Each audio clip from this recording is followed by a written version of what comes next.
Hi, I'm Lars from Leader Insider.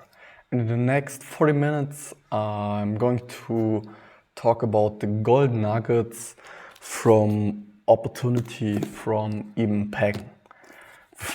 You're getting those greatest insight of this book without needing to read through the whole thing. Don't forget, at the end, I'm going to share a secret link that then you can download the actual PDFs of the golden nuggets on your own. You have to be watching this premiere in order to get it, and 2 hours after the premiere this link is gone. So I know there are distractions like everywhere right now, and the greatest distraction is your handy. Mute it or mute all incoming calls and so on, because we want to consider this is like basically I'm laying your shortcut for reading this book with the greatest insights this book has to offer. So if you don't want to miss really a single thing, because I have the belief that one new insight, one thing can change my whole life for the better.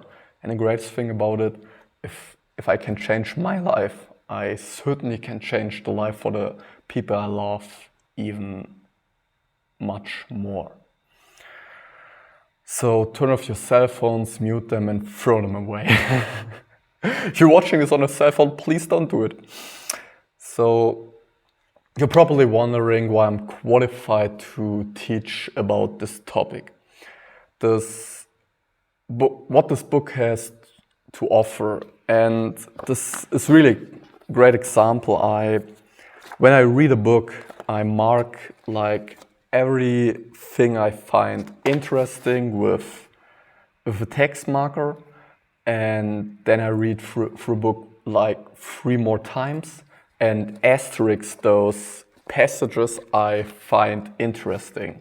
So once a passage has 3 asterisks, it's the most valuable and most interesting for me part of the book. And this is what I'm going to share here. Second, studies have shown that only 10% of people actually who buy such a self-improvement book go through this book like the whole way. So this is really devastating, because such books have so much valuable information, and this is what I'm offering here to get the shortcut. And talking about shortcuts, the 80-20 principle comes here in order. We need to think about it, that the most fundamental stuff, the 20%, will make 20% of effort will make 80% of results of achievement. So I'm offering here you the 20% of the books I read. And last but not least, we need to consider that knowledge is not power. Knowledge is only the potential of power. Execution trumps knowledge every day of the week. So imagine what your life will be like if you're really following through on everything we're talking here about. If you get to use this stuff, not know it, but use it. And how would this makes your life better, and for the people you love, for the people you lead. So let's get right into it. I have failed, tried again, failed again, but because I kept searching for the answers and the secrets, I've developed a unique perspective and a sense of how things work. So this is a starting sentence even uses to get you hooked into this book. And I find it really interesting, because once you try and do and fail, and you let those times you failed pass by, and you don't do these things anymore that don't seem to work, you end up with the things that really work, and then you can be successful. When you define a word, You are doing something mysterious and powerful. You are modifying the relationship between things in your mind.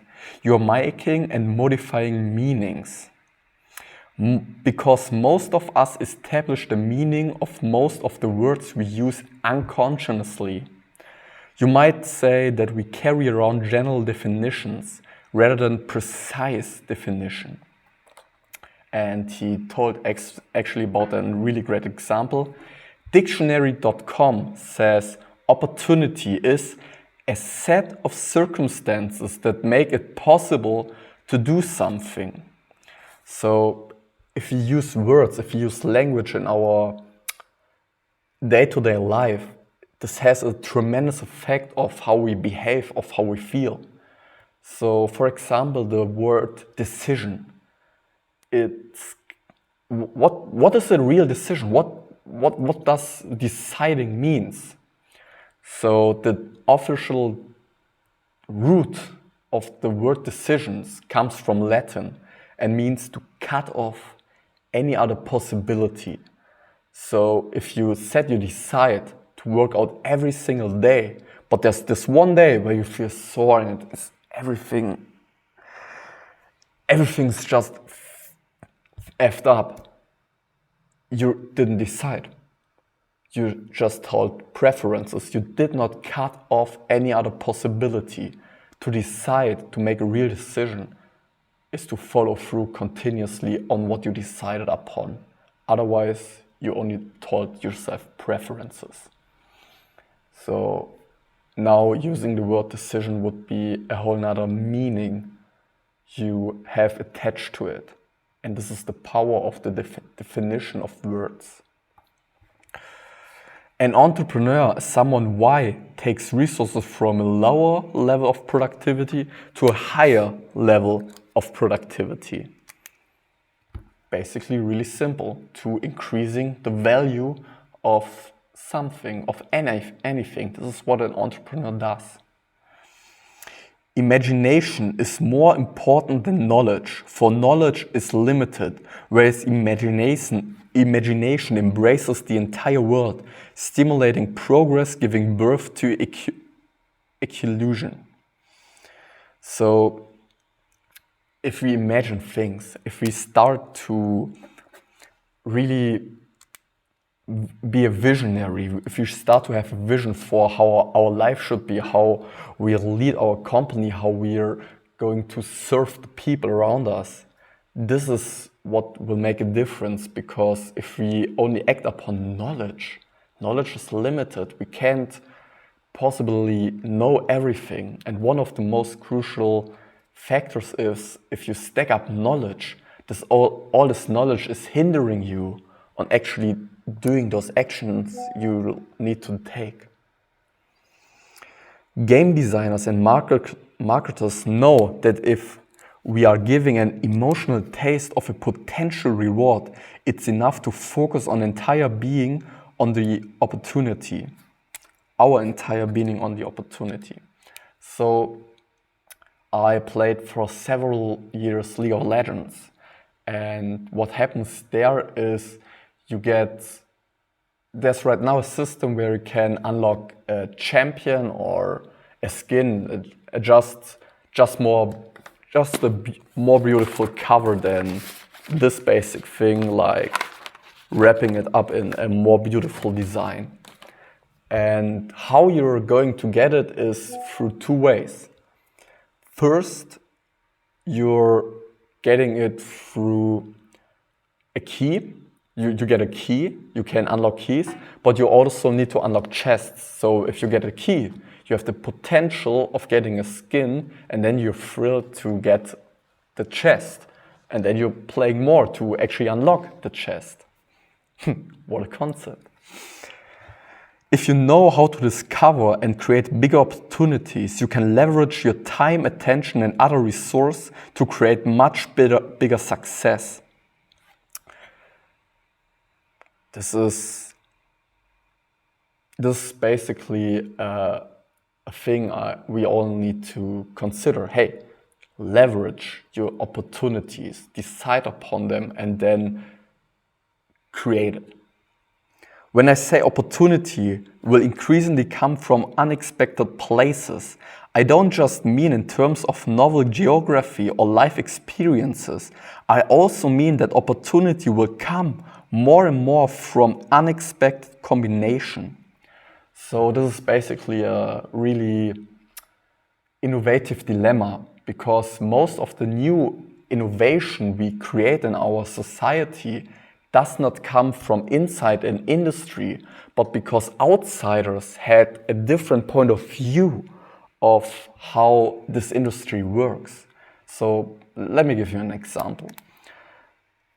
We have all the everyone says, yeah, you're doing Google AdWords and leading them to your website and then you're getting paid. But an outsider, Russell Branson, said, yes, but I came from a direct response marketing perspective. I'm telling you that we don't need to build up a brand and hope that someone once finally they got on our website for like several times and I paid every single time. I don't hope that he will buy. I'm telling you, I will secure like direct response marketing on email, not email, but on normal mail. This is what I'm going to implement I'm going to model in the online world. So I'm creating an instant response, a direct response.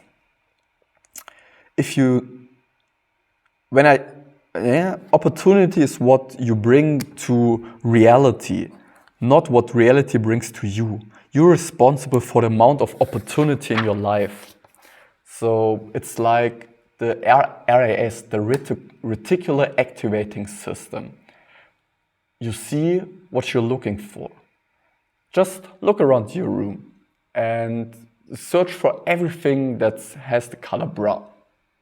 Brown, brown, brown. And once you identified all of those, close your eyes, please. And now tell me everything you saw with the color green. Not so many stuff, I would believe. And now open your eyes and look around for everything that's green. Now you're seeing much more green than brown. Why is it? It's because our brain sees the things we're looking for. So, for example, if I'm looking for opportunity, I will seize them everywhere.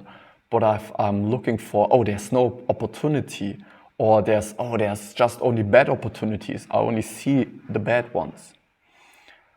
Look what you want to see and then act upon it. When the right convergence of events, ideas, people, and other resources come together, it can appear as a miraculous synchronicity. So if you're looking for opportunity and someday it all falls apart, like going in together, it's like you got it. Everything falls into place. And this is really awesome, this feeling. In my experience, emotion control minds and bodies a lot more than minds, and bodies control emotions. So basically, this is a teaching also Tony Robbins is telling. First, change your physiology, because your physiology determines how you feel, how you will think. And then the feeling, the thinking will also change. Physiology first. Don't think about the future or make decisions that will impact the future when you are in fear. Because a decision in fear is almost always the wrong decision. Because we can't look at the picture clearly. We can't hear, does this sound right? Because we are in so much fear, we just can't comprehend what to do next. On the other hand, if we see each other as collaboration and we have faith that each of us has our own unique way of doing what we do and that we are better off working together, we can build a relationship and help each other. So competition, your competitors are not basically your competitors. They are helping you to get better and get more value into the market. What's the root? What's the definition of competition? The root, the Latin root, means to conspire together, to get each and every one of you better and better. This is what your competitors do, and they're your friends, not your enemies. A maximizer will buy a car by comparing all the models to each other. If a satisfier is buying a car, they will consider what they need in a car and make a list of what they care about. So those are two concepts even showed up in actually buying decisions. Another thing I also learned is that there are that's basically the same. There are two people, the logical and the emotional buyer. The logical buyer will compare every small detail. The emotional buyer will tell you, oh, I like this front of the car, I'm buying it. Where there's love, there's life. The best way to find yourself is to lose yourself in the service of others. So love is life. And if you're serving, if you're really giving your all, everything will get back tenfold. A mental model is a miniature map of particular domain of life that you carry in your mind. It's a simplified version of how things work that you can learn, then use as a reference as you move through life. So if we are telling, Okay. I define intelligence as modeling ability. Your intelligence is your ability to model. If you become overly identified with any particular model, you are in danger of becoming trapped in a way of looking at reality that will fail you at some important point. Once you load up all of these models into your mind, you begin to use them in your daily life. Something mysterious happens mentally. There comes a spontaneous moment of realization when you understand an individual situation in several different ways, when you can finally perceive from many perspectives as once.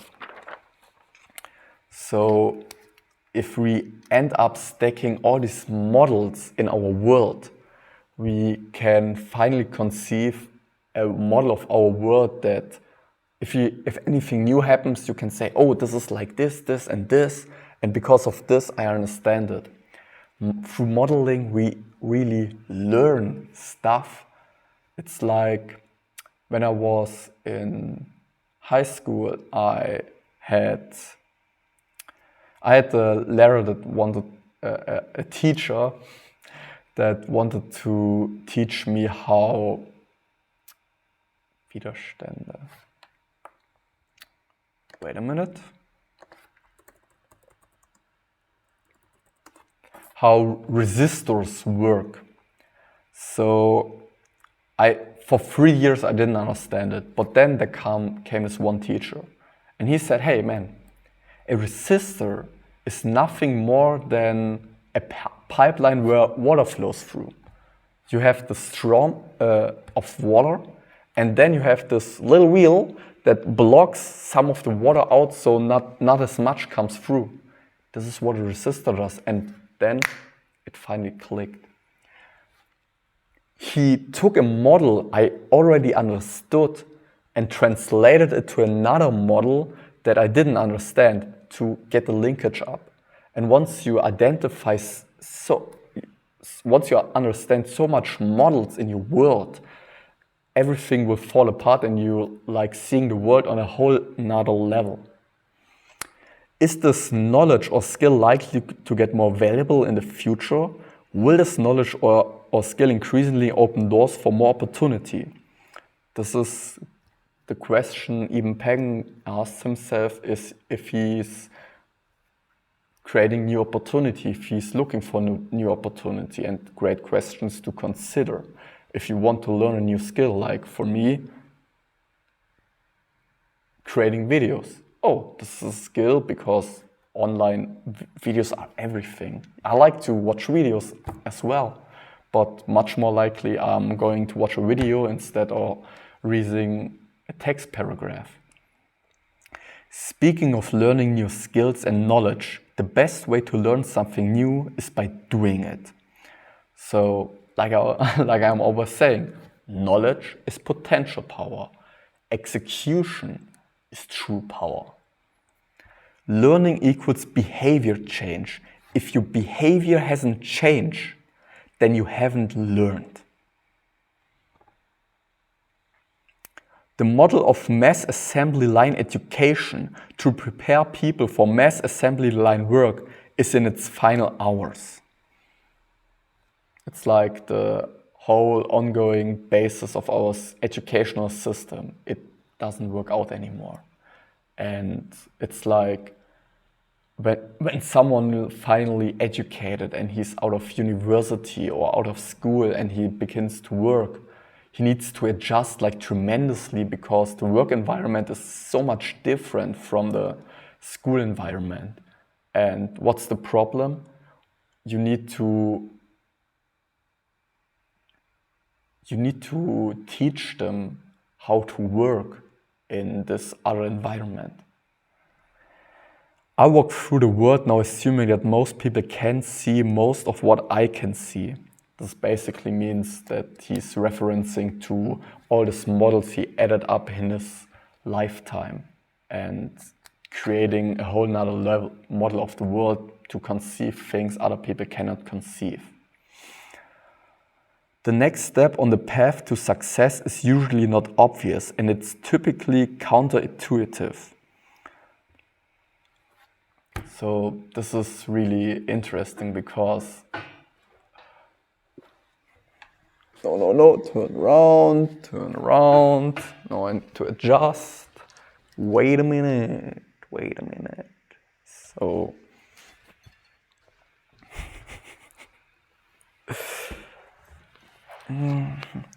once you get past a healthy reserve in any area of life, you have to start adding an extra layer of thinking and management in order to manage that reserve. So it's like people always telling, hey, if you have more money, it will give you more stress because you need to manage and think much more precisely how you're managing and spending this money to actually stay where you are. But remember to keep building a successful life and not just one area of your life. Will pursuing this opportunity have strengthened my strength? So a successful life, the ultimate failure in life, I personally believe, is achieving anything you ever wanted, but still being miserable. And this is the ultimate failure. If you're a millionaire and you're frustrated and pissed off every single day, how's your life? But if you don't have any money, but you're happy and grateful every single moment in time, isn't your life much richer than the millionaire's one? See, vehicles like money don't change how we feel, how our life will end up. And at the end of a lifetime, there's only two possible things it could have been. An example or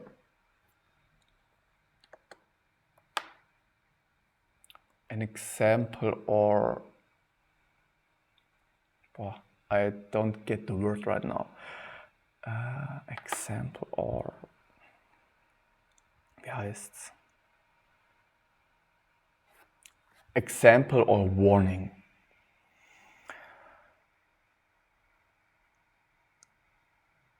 As you develop in your life and begin seeing and thinking in longer and longer cycles in different domains and feeling what they are like experientially, you are growing as a human being.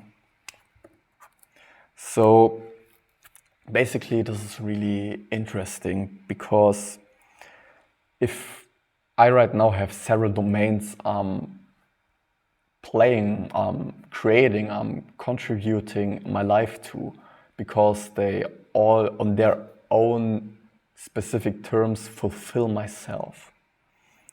And what's a formula for happiness?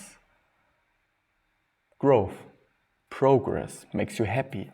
Stagnation will let you fall on your knees. Invest time to make a plan for that year, and then at the end of the year, invest the time to carefully reflect your plan, to see what you did and didn't accomplish. It's like measurement 101. Make a plan, revisit it like several times to really adjust and see if you're on the right track, and then be dead honest. Hey, did I follow through on this plan? The edge is where opportunity lives. Living on the edge, living on the edge is really an important thing, with one foot in a comfort zone and one foot out there. This is where you want to be, to really seize opportunities. When you take a model you've learned in one place and you use it in another very different place, you can become very innovative and potentially successful. So this is like I told you earlier. Most of the innovation comes from someone who isn't in this industry. It comes from someone who sees this industry as a whole other place and takes his own knowledge into it and revolutionize this industry. If you see an opportunity, remember that you will only be temporarily fulfilled by a success. And also remember, very importantly, that if you go for it and fail, it's not the end of the world. You'll recover emotionally and move on. So everything is a test.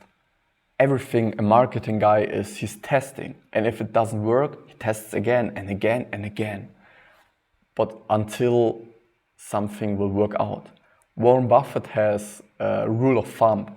If 1 of 5 tests, opportunities he's doing works, it's 20%, and 20% return is really awesome. If your model of estimation don't involve compounding and cumulative growth, then you really can see what's coming with any kind of clarity. So accumulation, it's like, if I'm telling you, can you be 1% better today? And you might be telling me, yes, this might be possible. And if I'm telling you, okay, do it for at least a year, 365 days. How much better will you become over a year? Not 300% or 365%, but over 1,000%, because it adds up exponentially. This is where the whole power of the market comes. Meta estimations, and this is the idea of being happy if you get your estimation with 20% of what actually happens, like I told earlier with Warren Buffett. In our analysis, only 1 out of 3 advertisements perform well enough to keep running. And he's a marketing guy, he's really great at advertising. 1 out of 3. How much would you or I need to really get great advertisements running? The common denominator of these experiential projects and opportunities that I'm pursuing is the return on experience.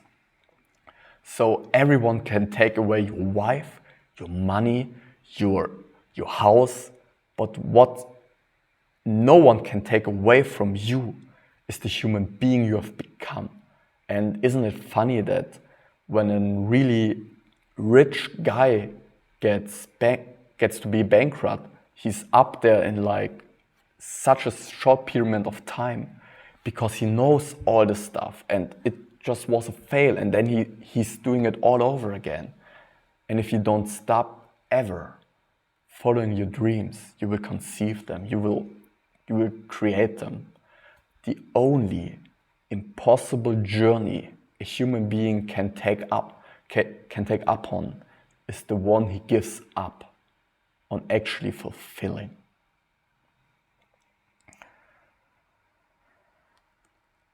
Opportunity cost is a counterintuitive potential expense that most people don't consider when choosing an opportunity or invest or estimation their ultimate returns. So cost of opportunity, basically what it means is, if I'm creating this video right now, my opportunity cost would be talking to one of my friends. I could right now spend my time talking to one of my friends or creating this video. So what will it cost if you're doing this, and what are the other possibilities you can take up on that would maybe be better, that will fulfill, that will enhance your life even more? Yet in the moment of decision, we must cut off other possibilities and potentially kill off other opportunities. We are not deciding, we are choosing. And we are not just choosing, we are curating. So, and then on a scale of 1 to 10, how many haps will this bring me? So if we make a decision, today we are like on this opportunity overflow. We are not deciding, we're choosing. And we are not choosing, we are curating. We're curating everything we want in our life. We have so much opportunity, and to really create it, to choose, to act upon it, we really need to decide, because we have so much of it. We need to follow through on one thing and not two. Two things are too much, one particular thing. But I learned through experience that I often had to negotiate to get a woman to give me her contact information, and I also had to be ready. So negotiation is another skill he presents as really valuable, for example, on getting women. It's a combination of the words discover and design, disco design. Part of design is discovery, and part of discovery is design. So if you're a designer and you want to create a new website, it's like, hey, yeah, give me everything you've got, and then I'm creating a design. But it's not just creating, it's discovering, oh, this is great, this is great. And if you're discovering, you're designing. Really interesting principle, because you can't possibly discover without design, and you can't possibly design without some discovery. Visual design principles: alignment, spacing, contrast, hierarchy, proximity, themes, recognition, and usability. For everyone who wants to create websites, those are the principles you need to consider. Remember, entrepreneurs know that only 1 in 5 things will work out the way that they anticipate, and they need to get real-world feedback in order to orient and navigate to the next step. Everything is a test. And the question we need to consider asking us is, how can I test this idea quickly? Call up potential customers and tell them about your idea. See if some of them are willing to pay you upfront for it. So entrepreneurs know, like Warren Buffett said, 1 out of 5 things works, and test it. Get it as soon as possible out there. This is why we're having like all of these models for example, our versions. We are having version 1, 2, 3, 4 to really get it fast out there. The POC, proof of concept, the MVP, minimal viable product. Get it out there and then start designing. Don't waste your time on design on a product no one wants to buy. This is the greatest amount of resources we have. And if no one wants to buy it, oh my God, how devastating it might be. And I'm talking about references I redid we spent like 6 months on a web app, on an application, and we like 5 months of them were designing and 1 month of them were actually innovating it. So we could have tested it much more earlier to get real world results, and then up on the results we could design it even better. And no, we didn't do all of this and went bankrupt because of this. The most dangerous number of data points together is 2. 2 data points will always imply a trend in one direction or the other. But because you have so little data, there's also about a 50% chance that the direction that the 2 points imply is wrong. What you want to consider is at least 30 different data points. If you're having 1 or 2 clicks on your ad, it doesn't say anything. If you're having 30 clicks, then you can say, oh, the trend goes like up or down, or it's a great ad. But only 1 or 2 split tests won't do it. You need to consider 30 different variants to really get a qualified answer. And this sums up today's episode. And now I want to present you a special offer to help you implement the golden nuggets. The sheets I'm having right here is I created a free PDF. You can download it from today's episode or just go on my website with the forward link. It's flowfunnel.com/golden-nugget-show. It's a special offer. It's only 2 hours available from the time this episode comes out, so be quick.